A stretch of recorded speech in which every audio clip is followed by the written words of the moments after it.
اور میری ہمیشہ جب سے سیاست میں آیا میری ہمیشہ کوشش ہوئی کہ میں جو بھی اپنی جدوجہد کروں وہ پرامن کروں، آئین جو مجھے حق دیتا ہے پرامن احتجاج کا اس کے بیچ میں رہ کے کروں۔ آج یہ جو کیا جا رہا ہے یہ اس لیے نہیں کیا جا رہا کہ میں نے کوئی قانون توڑا ہے، یہ صرف اس لیے کیا جا رہا ہے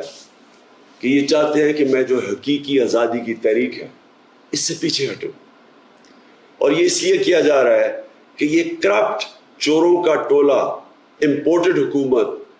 جو ہمارے اوپر مسلط کی گئی ہے یہ چاہتے ہیں کہ میں اس کو قبول کر لوں۔ میں آج آپ سب سے اپیل کر رہا ہوں کہ آپ کو اپنے حقوق کے لیے، اپنی حقیقی آزادی کے لیے سب کو نکلنا پڑے گا۔ کبھی بھی